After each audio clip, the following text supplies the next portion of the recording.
So angeless, so precious, I see desire in all my life when you are guarding Selamat malam Ibu Bapak sekalian. Salam ketemu lagi di udara yang dingin, sejuk ini. Saya sudah setiap sedia hari ini karena tahu di sini ruangannya dingin, makanya saya begini. Ya, bukan mau gaya-gayaan. Ternyata begitu saya datang di sini juga semua pakaian musim dingin. Baik, sekarang kita masuk ke tema pembinaan kita pada hari ini, yaitu membesarkan anak-anak rohani. Ini adalah tema pembinaan dari LPPI. Slide berikutnya. Ya, tema pembinaan memang kita ambil dari pemuridan dengan prinsip Timotius. Kalau kita ingat pelajaran-pelajaran pembinaan yang sebelumnya adalah seperti di sini ya. Jadi yang pertama mungkin sudah lupa-lupa ingat, tapi saya harapkan masih ingat dua perintah Allah. Yang pertama, kemudian yang kedua menghasilkan buah-buah rohani, kemudian ketiga berbuah lebat, dimulai dengan disiplin, dasar-dasar untuk pertumbuhan rohani. Yang kelima menyelidiki firman Allah, kemudian sukacita dalam memenangkan jiwa. Kemudian yang sebelumnya tentunya masih lekat, jembatan kehidupan. Dan sekarang kita masuk yang ke-8 yaitu membesarkan anak-anak rohani. Slide berikut. Nah, kita review sebentar yang pelajaran sebelumnya mengajarkan kepada kita bahwa di sebelah kanan ada Tuhan, di sebelah sana ada manusia. Sebelum ada Tuhan Yesus Kristus, maka kita lihat ada jurang pemisah. Ya, ini kita mesti yakini dulu. Dan ternyata kita manusia yang berdosa, menurut Roma 3 ayat 23, tidak bisa menyeberang. Semua sudah berdosa dan hilang kemuliaan daripada Allah. Bayangkan bahwa jembatan itu belum ada sehingga tidak bisa. Kemudian Roma 6 ayat 23 mengatakan kita sudah mengalami kematian fisik, ya juga kematian rohani. Ibrani 9 ayat 27 mengatakan dosa berakibat dengan maut dan berakibat dengan penghakiman. Dan Efesus 2 ayat 8 sampai 9 menyatakan bahwa perbuatan baik saja tidak akan cukup. Perbuatan baik tidak akan bisa menjembatani hubungan antara manusia yang penuh dosa dengan Tuhan, ya. Dan kemudian hanya Tuhan sendiri yang bisa memberikan solusi untuk menjembatani antara manusia dengan Tuhan, yaitu dengan Roma 5 ayat 8, Yesus yang mati bagi kita, ya. Kemudian 2 Petrus 3 ayat 1-8, Yesus membawa kita kepada Tuhan. Jadi hanya dengan salib bercokol di sana menjadi jembatan manusia bisa bersekutu dengan Tuhan. Namun jembatan sudah ada, Kristus sudah mati, Kristus sudah berdarah bagi kita, jembatannya sudah ada, tergantung manusianya dia mau lewat jembatan itu atau tidak.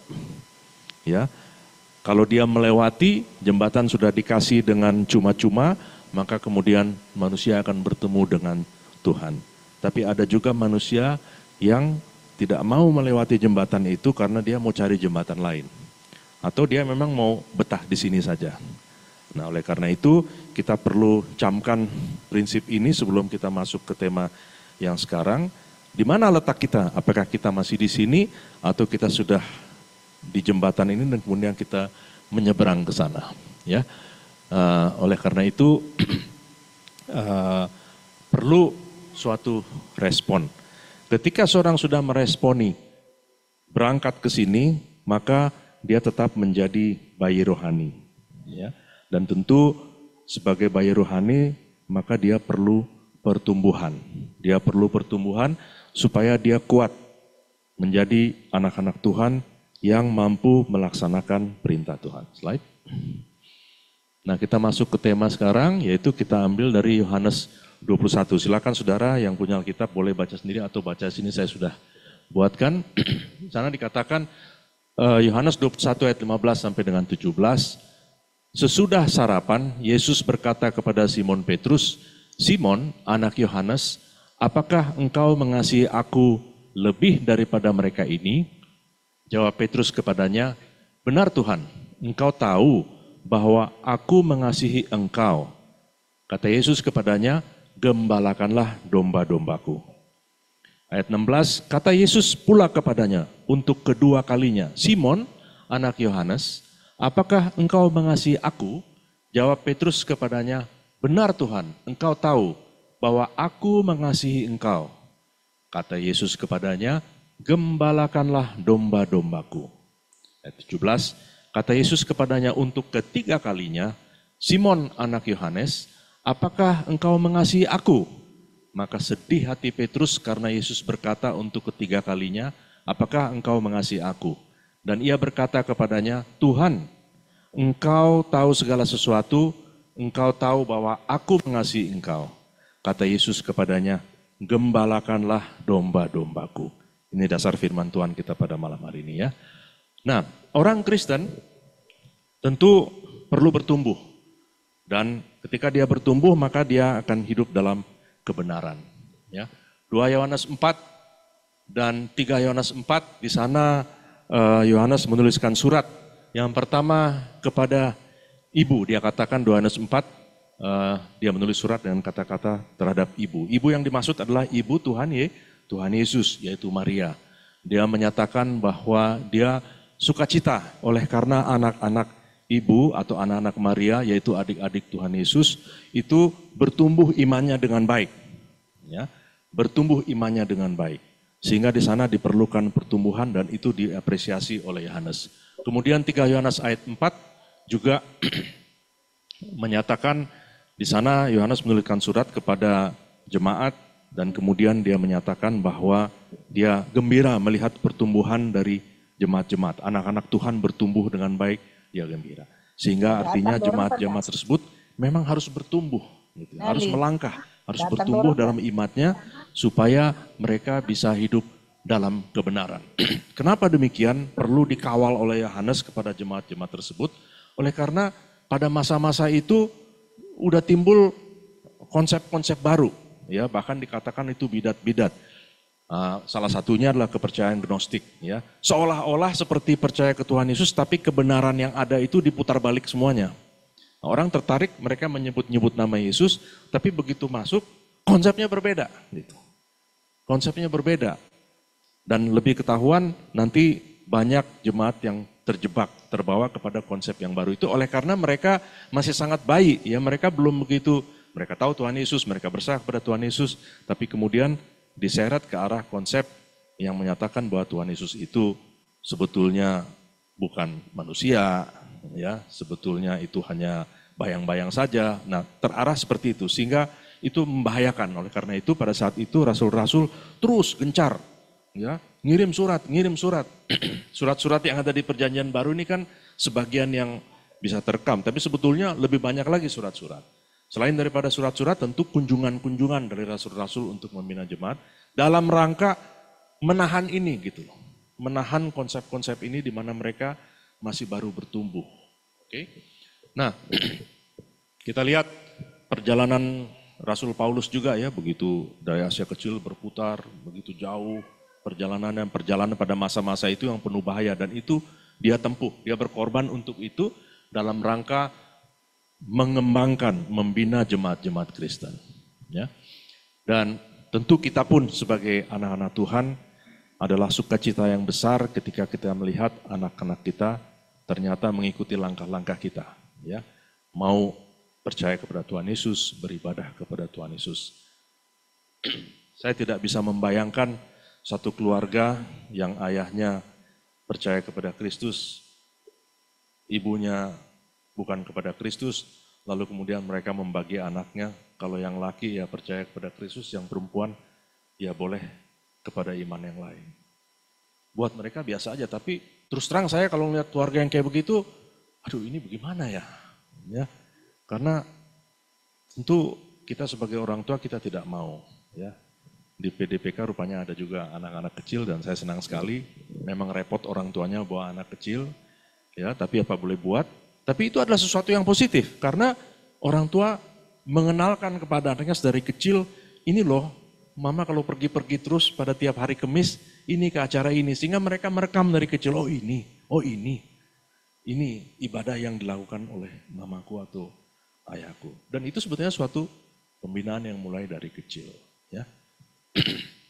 Slide berikutnya. Oke, sekarang kita bicara mengenai Dawson Trotman. Ada seorang yang namanya Dawson Trotman yang hidup di era tahun 30-an sampai dengan 50-an. Dia adalah pendiri dari The Navigators, ya, yang berpusat di California. The Navigators itu adalah gerakan orang-orang muda yang melakukan penginjilan, lalu kemudian setelah banyak orang bertobat menerima Kristus, mereka melakukan pembinaan. Nah, dimulai dengan Dawson Trotman, ya. Dia mengatakan bahwa pertumbuhan rohani itu harus one on one, harus seorang demi seorang.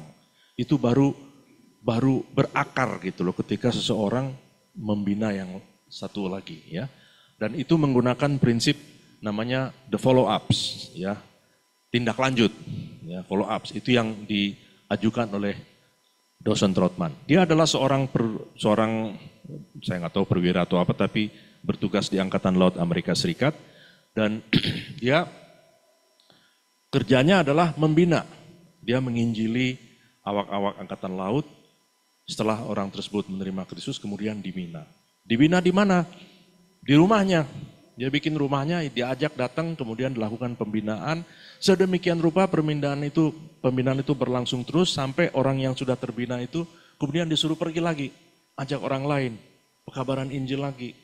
Ya penuh dong rumahnya, lama-lama ya akhirnya orang lain buat kelompok sendiri gitu untuk bisa melakukan pembinaan. Itu yang dilakukan oleh Dawson Trotman, dan pelayanannya itu menyebar begitu cepat, ya, dan mulai dikenal orang. Nah, oleh karena itu yang di sebelah kirinya, yang kanan adalah Dawson Trotman, yang sebelah kiri adalah almarhum pendeta Billy Graham. Mungkin kita sudah mendengar namanya Billy Graham, ya, seorang hamba Tuhan yang begitu luar biasa. Selama periode dia ada 5 presiden Amerika kalau tidak salah yang mendoakan ketika pelantikan. Nah, pelayanan Dawson Trotman ini menarik sekali bagi Billy Graham. Billy Graham itu kan dia orang yang ahli dalam melakukan KKR. Kalau dia KKR pasti stadion yang dipakai. Kalau stadion ratusan ribu. Dan yang ketika dia undang untuk orang menerima Kristus, yang maju ke depan itu bukan ratusan, ribuan yang maju. Ya. Dan Billy Graham merasa betul orang menerima Kristus, tapi dia sedih. Ini orang siapa yang bina? Gimana mereka lebih kuat imannya? Ya paling dia hanya bisa memberikan, ya silakan berkunjung atau mulai merapat ke gereja masing-masing. Paling begitu dia bisa bilang, tapi terus dia nggak bisa follow up.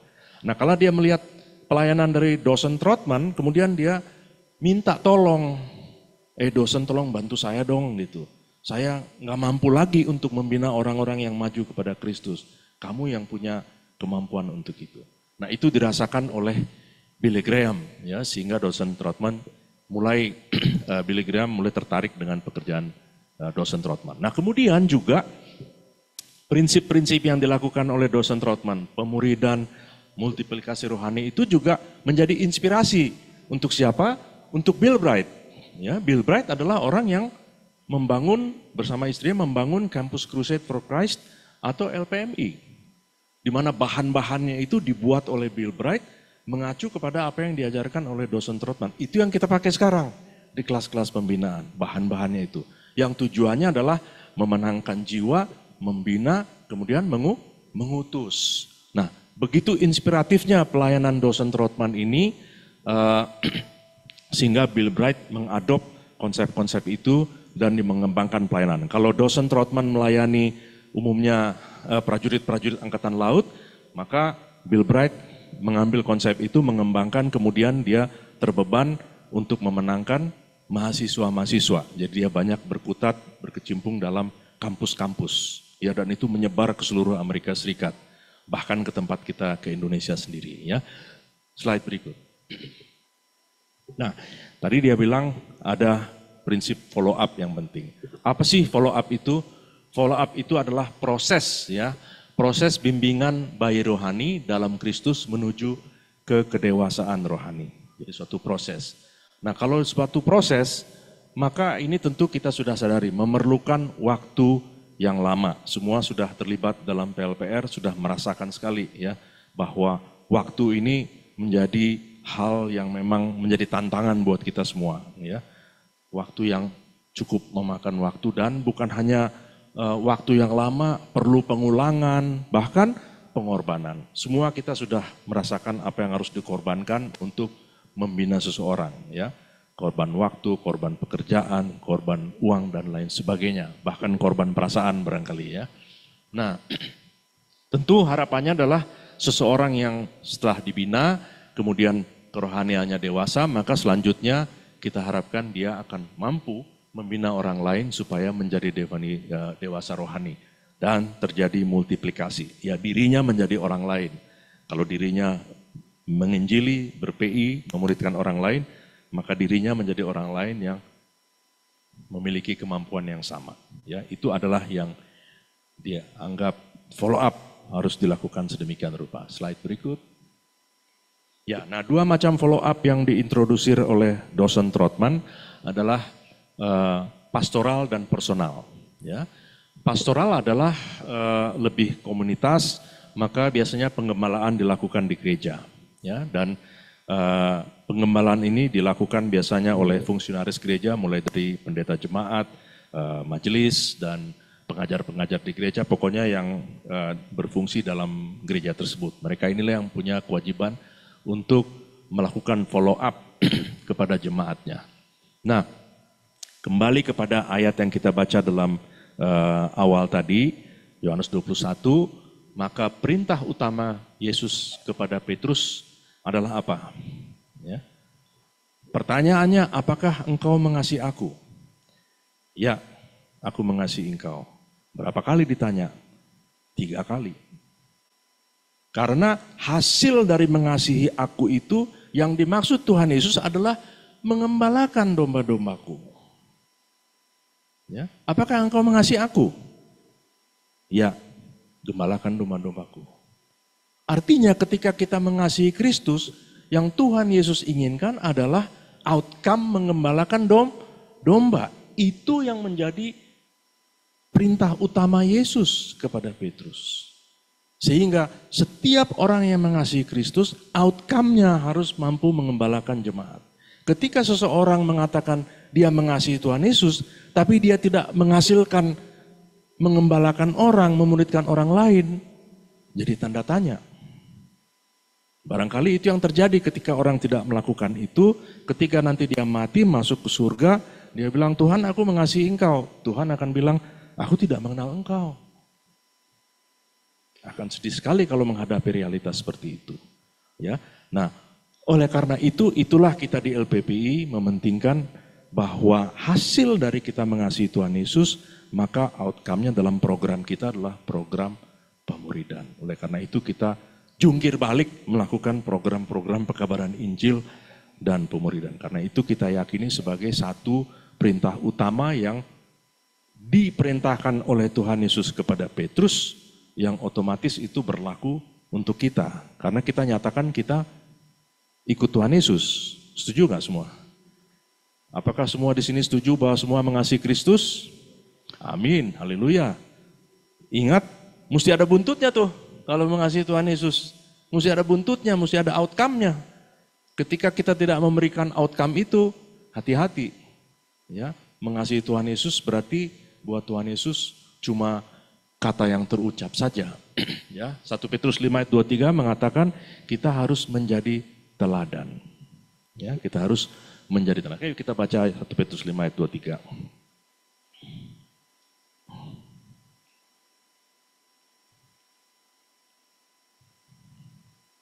Ini saya pakai Alkitab terjemahan baru jilid 2 ini. Kertasnya tipis banget sehingga susah membuka ininya, halamannya. 1 Petrus 5 ayat 23.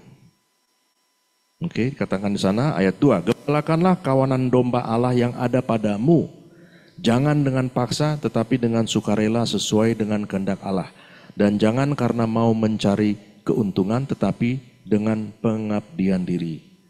Janganlah berbuat seolah-olah, ayat 3, kamu mau memerintah atas mereka yang dipercayakan kepadamu, tetapi hendaklah kamu menjadi teladan bagi kawanan domba itu. Ya, Rasul Petrus ini menyatakan bahwa Gembalakanlah kawanan domba Allah yang ada padamu dengan sukarela dan lain sebagainya.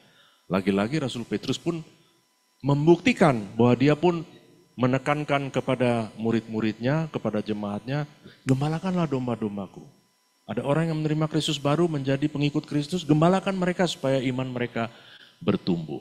Ya, itu secara pastoral. Kemudian follow up yang kedua adalah personal. Ya. Nah, kita tahu bahwa penting untuk seorang Kristen menjadi orang tua asuh bagi pertobat-pertobat baru. Dan itu dibuktikan oleh hamba-hamba Tuhan. Ya, bahwa walaupun secara pastoral dilaksanakan, tapi perlu juga satu sisi lain adalah mengembangkan pelayanan membina orang per orang. Ya, orang per orang, seperti yang PLPR lakukan. Bahkan firman Tuhan mengatakan seperti orang tua asuh. Ya, kita baca 1 Tesalonika 2. 1 Tesalonika 2.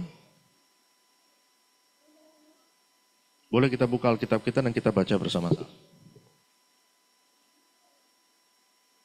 1 Tesalonika 2 ayat 7 dan 11. Ayat 7 kalau sudah ada, siap kita baca bersama-sama. 1, 2, 3.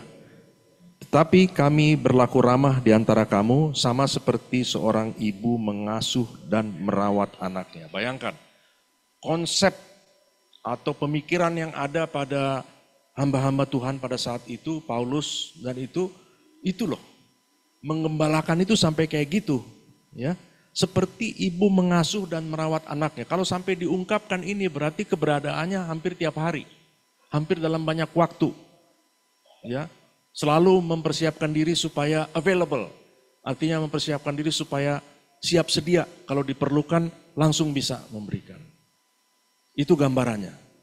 Ya. Seperti ibu asuh. Kemudian ayat 11. Kita baca sama-sama ayat 11. 1, 2, 3. Kamu tahu betapa kami seperti bapa terhadap anak-anaknya telah menasihati kamu dan menguatkan hatimu seorang demi seorang. Luar biasa ya apa yang dilakukan oleh hamba-hamba Tuhan pada saat itu.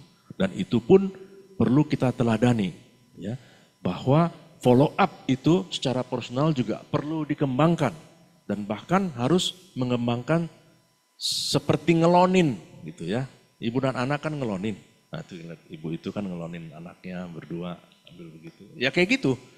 Harus ada kesabaran gitu. Namanya anak-anak sekali-sekali dia nakal. Ya, harus sabar.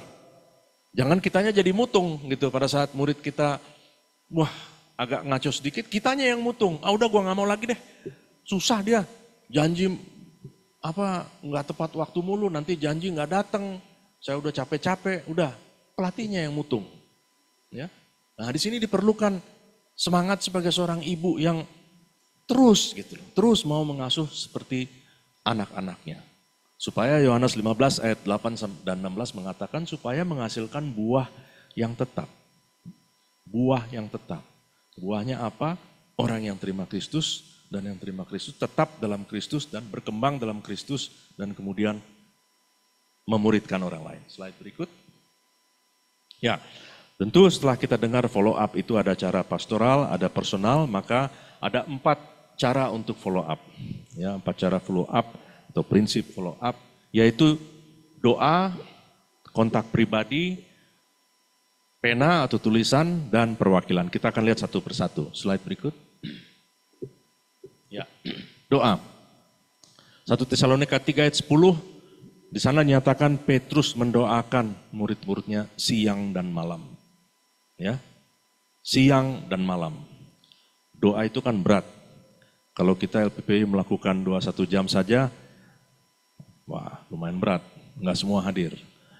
Apalagi kalau doa semalaman, ya kan, nggak semua hadir. Karena emang berat fisiknya. Apalagi kayak saya kalau doa semalaman, saya udah stres. Kalau duduk di lantai minta ampun, ya sakit pinggang karena udah tua lah, sendi-sendinya udah aus semua.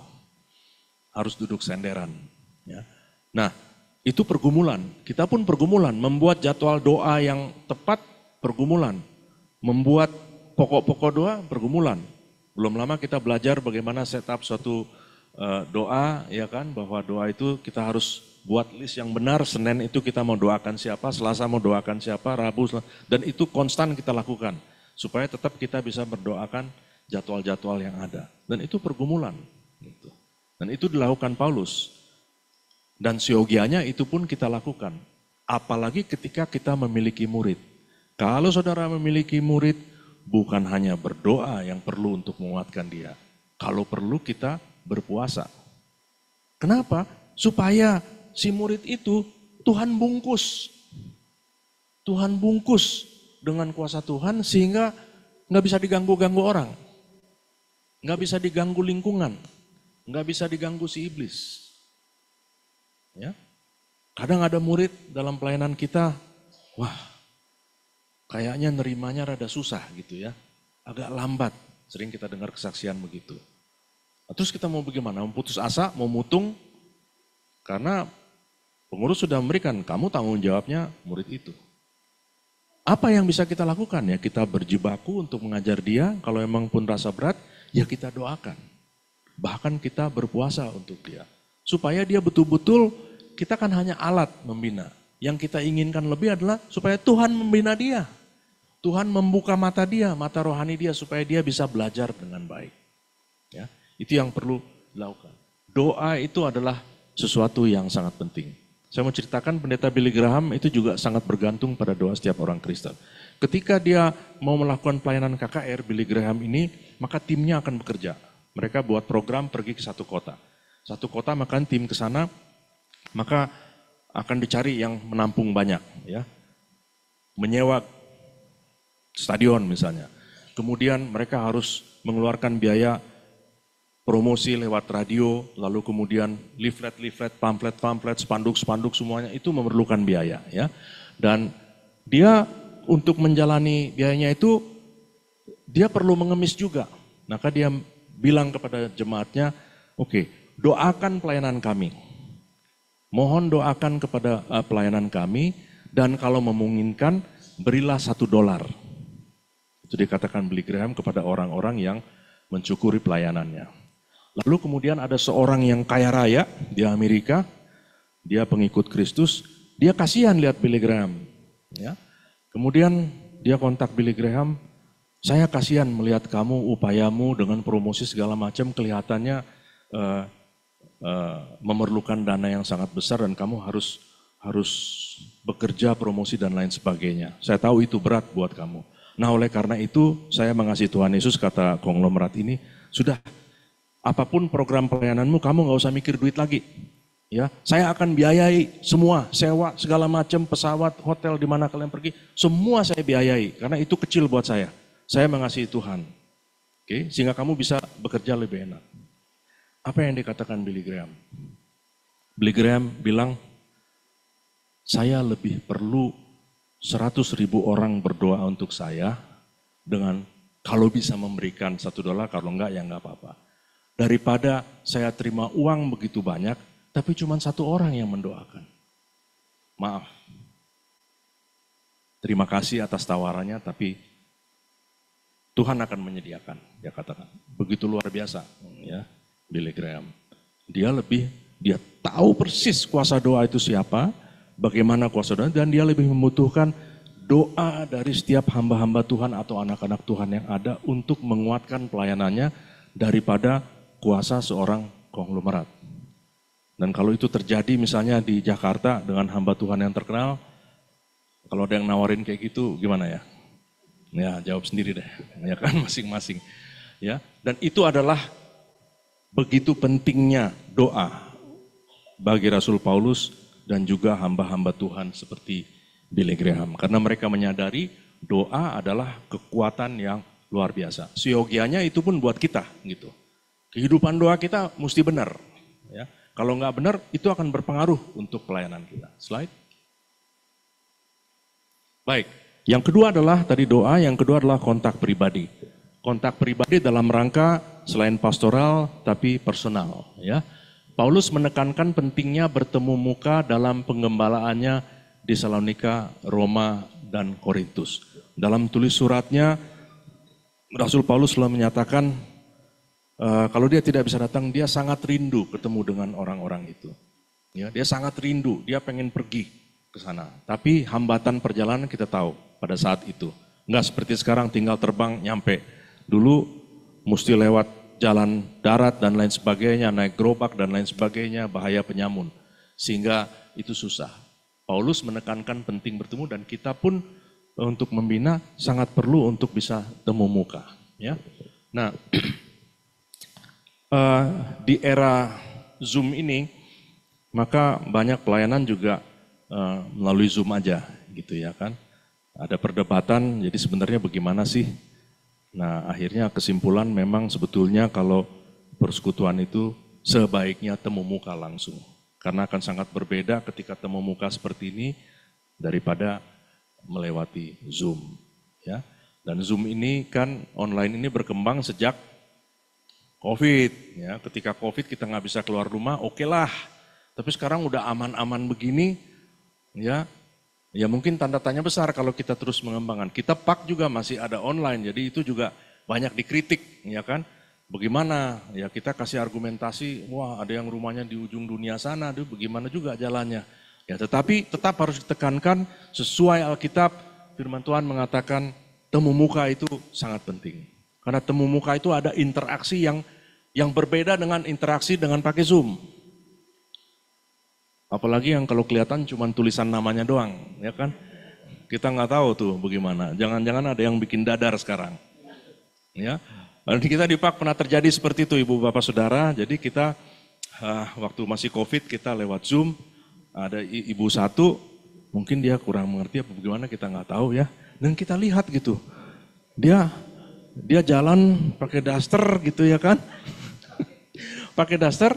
Waduh, kita kaget juga. Kenapa dia syuting dia pakai gitu. Udah gitu dia baring ke tempat tidur. Jadi dia ngedengerin kita pada posisi baring. Wah, kita ketawa tapi gimana juga ya. Tapi kita percaya ibu itu mungkin dia kurang mengerti bagaimana memakainya gitu ya. Nah, kayak begitu kan susah interaksinya. Ya kan jadi timbul gimana sih kita rapi-rapi begini walaupun online.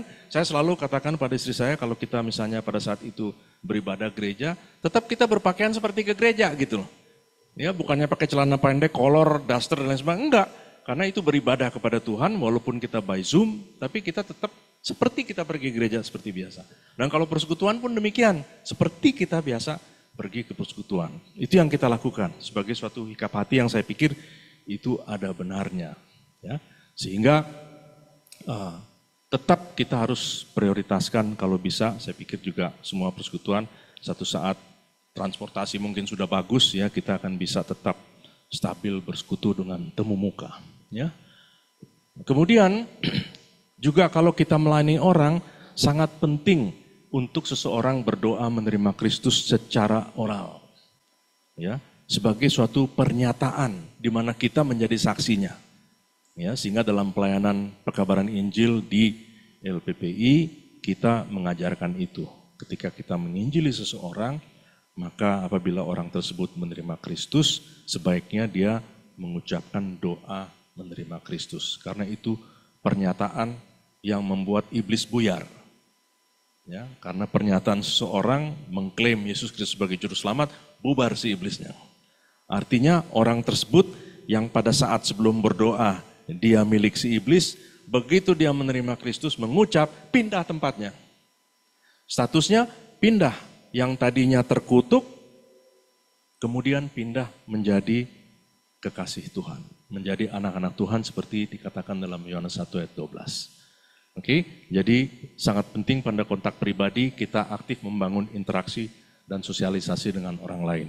Agak repot kalau pemuridan personal juga kita lewat online juga. Ya. Itu perlu dipikirkan sekali lagi. Slide berikut. Masih. Ya pena. Pena ini maksudnya menulis ya. Pada zaman itu tentunya kalau tidak bisa kontak mereka menulis. Kalau pakai telepon mungkin mahal apalagi kalau state-nya berbeda ya.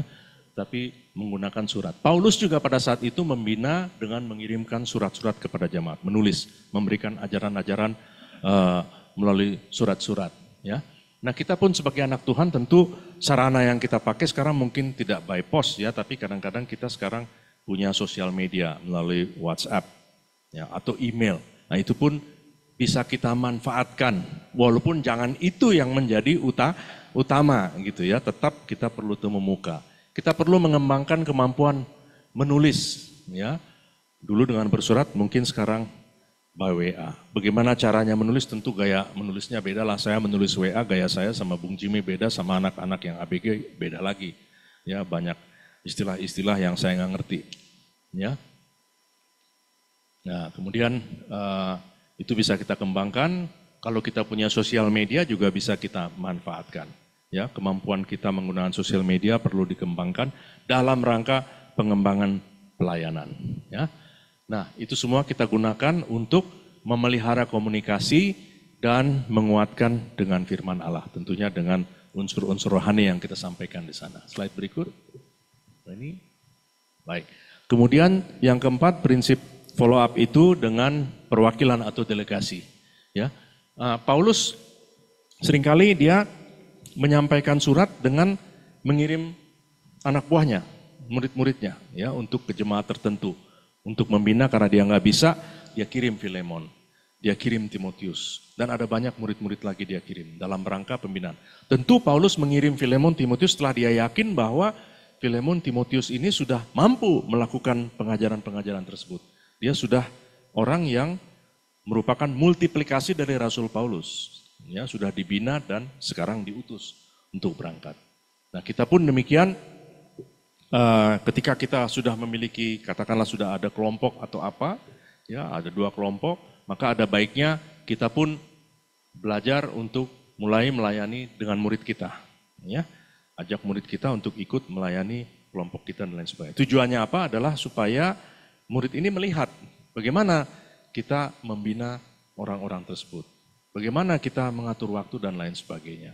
Ya, itu perlu dikembangkan. Tentu agak repot kalau saudara tidak punya kelompok. Ya, maka harus dikembangkan. Ya. Personal dikembangkan tapi kelompok pun dikembangkan. Supaya betul-betul kita lengkap menjadi teladan hidup bagi murid-murid kita. Ya. Slide berikut, yang terakhir mungkin ini. Saya kira itu saja pada malam hari ini yang dalam pembinaan kita bisa kita pelajari. Semoga ini menjadi kekuatan, menjadi dorongan bagi saudara-saudara sekalian untuk bisa terus melakukan kegiatan pelayanan, baik pekabaran Injil, dan utamanya adalah memuridkan orang lain. Karena itulah yang diinginkan oleh Tuhan yang disampaikan kepada Rasul Petrus, gembalakanlah domba-dombaku. Itu menjadi prioritas utama. Amin.